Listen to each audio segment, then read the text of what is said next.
ये जो महादेश देख रहे हैं, ये महादेश अफ्रीका। यहाँ पर एक अफ्रीकन देश नाइजर, रातों रात यहाँ पे कांड हो गया।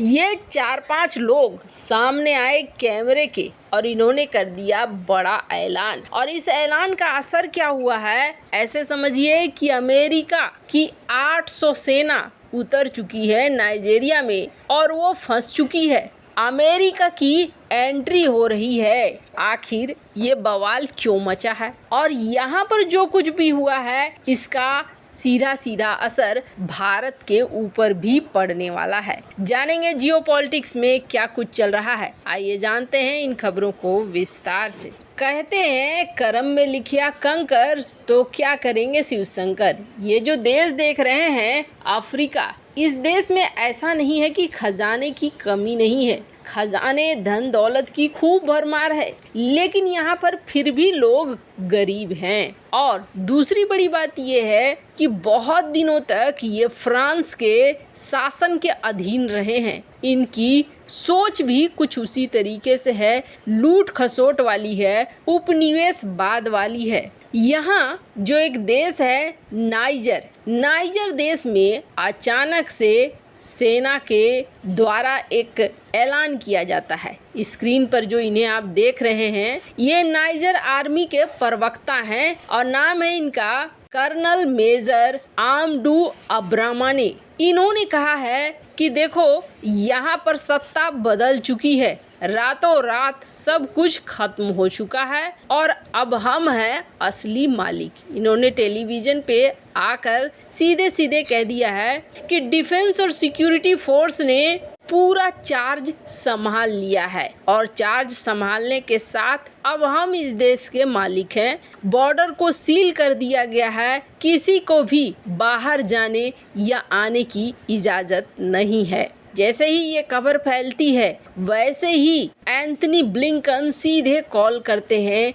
जो पुराने राष्ट्रपति थे उनको, नाम है मोहम्मद बंजूम को फ़ोन करते हैं और पूछते हैं कि आखिर क्या हुआ है। जब उन्हें पता चलता है कि सचमुच यहाँ पर तख्ता पलट हो गया है तो फिर अमेरिका ये कहता है कि हम आपको आज़ाद कराने के लिए कुछ भी करेंगे। हालांकि नाइजर सेना अमेरिका को चेतावनी दे देती है और कहती है कि अगर हमारे मामले में तुमने किसी भी तरीके से एंट्री लेने की कोशिश की तो तुम्हारे लिए हम बहुत बुरा अंजाम करेंगे। खैर, अब अमेरिका आखिरकार इस देश में क्यों एंट्री लेना चाहता है तो आपको बता दें, अमेरिका एंट्री पहले ही ले चुका है। नाइजर में अमेरिका के 2 मिलिट्री बेस है और यहाँ तक कि नाइजर में अमेरिका के 800 सैनिक भी हैं। काफी लंबे समय से नाइजर में ये तैनात हैं। नाइजर के जो प्रेसिडेंट है मोहम्मद बंजूम, उनके साथ अमेरिका के संबंध भी बहुत अच्छे रहे हैं। अफ्रीका में धीरे धीरे नाइजीरिया इन सब इलाकों में भारत और अमेरिका दोनों ही संबंधों को अच्छा कर रहे थे। अब यहाँ पर अमेरिका टेंशन में इसलिए है क्योंकि 800 सेना पहले से है। यहाँ पर ड्रोन के लिए नाइजर में बेस बना कर रखा था अमेरिका ने, सारा कुछ फंस रहा है। तो वहीं भारत क्यों परेशान हो रहा है तो आपको बता दें, भारत ने नाइजर के साथ हाल फिलहाल में अपने संबंधों को बढ़ाना शुरू कर दिया। नाइजर में पहली बार जब जयशंकर गए, मुलाकात हुई तो दोनों ने एक दूसरे के रिश्ते अच्छे होने के सबूत देने के लिए कई ऐसे काम किए। जैसे भारत ने महात्मा गांधी कन्वेंशन सेंटर खोला नाइजर में, और नाइजर में सिर्फ इतना ही नहीं, नाइजर, क्यूबा, मलावी, इन 3 जगहों पर एनटीपीसी अपना प्रोजेक्ट भी साइन कर रही थी, यहाँ पर अपना प्रोजेक्ट भी शुरू कर रही थी। भारत अफ्रीकी देशों में क्यों इंटरेस्ट ले रहा है ये तो सबको पता है। भारत अपने व्यापार को बढ़ा रहा है, व्यापार के साथ साथ चाइना की रिप्लेसमेंट बन रहा है, चाइना को अफ्रीका से हटाकर चाइना की जगह ले रहा है। और उससे भी बड़ी टेंशन वाली बात क्या है, नाइजर के अंदर अलकायदा और आईएसआईएस अपने प्रभुत्व को बढ़ा रहे हैं, जो एक बड़ी टेंशन की वजह बन रही है। खैर, जहां एक तरफ ये सब कुछ हो रहा है तो वहीं दूसरी तरफ IMF का गुस्सा भारत के ऊपर फूट पड़ा है। दरअसल हुआ क्या है, IMF वो संस्था है जो दुनिया भर को कर्ज देती है और कर्ज के साथ साथ कई नियम कानून भी दे देती है। भारत ने हाल फिलहाल में एक निर्णय लिया और इस निर्णय के तहत भारत ने नॉन बासमती चावल पर रोक लगा दी है, यानी भारत नॉन बासमती चावल को नहीं बेचेगा। और इसका हड़कंप देखने को मिला सबसे पहले अमेरिका में जिस तरीके से ब्लैक में बिकने लगा चावल और चावल के लिए स्टोर पर होने लगी मारामारी। कई ऐसे स्टोर थे जिन्होंने पाबंदी लगा दी कि हम 1 बोरा ही देंगे, 2 बोरा ही देंगे। और ये स्थिति कमोबेश दुनिया के बहुत सारे देशों में दिख रहा है जो चावल को इंपोर्ट कर रहे हैं। भारत दुनिया का सबसे बड़ा चावल एक्सपोर्टर है, तो इसका असर तो देखने को मिलेगा।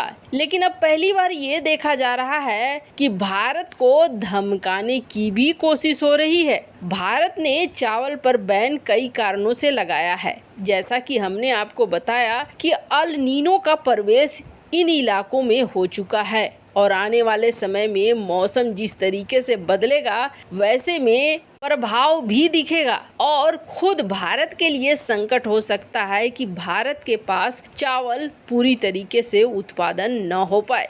ऐसी स्थिति में भारत ने पहले ही सावधानी बरतते हुए रोक दिया चावल के एक्सपोर्ट को। पर IMF का कहना है कि जिस तरीके से भारत ने चावल के एक्सपोर्ट को रोका है, ये एक्सपोर्ट रोकने वाला बैन दुनिया भर में तबाही ले आएगा और स्थिरता ले आएगा और अस्थिरता की वजह से दुनिया को नुकसान होगा। साथ ही साथ IMF ने एक धमकी भरे लहजे में कहा है कि अगर भारत इस तरीके से करता है तो कई सारे देश होंगे जो जवाबी कार्रवाई करेंगे और जवाबी कार्रवाई करेंगे तो फिर ये दुनिया के लिए मुश्किल हो जाएगी। हालांकि IMF ने इस बात को क्लियर नहीं किया है कि ये जवाबी कार्रवाई किसके खिलाफ किया जाएगा। क्या भारत ने जिस तरीके से बैन लगाया है उसी तरीके से कई और देश भी बैन लगा देंगे, इस बात की तरफ इशारा कर रहा है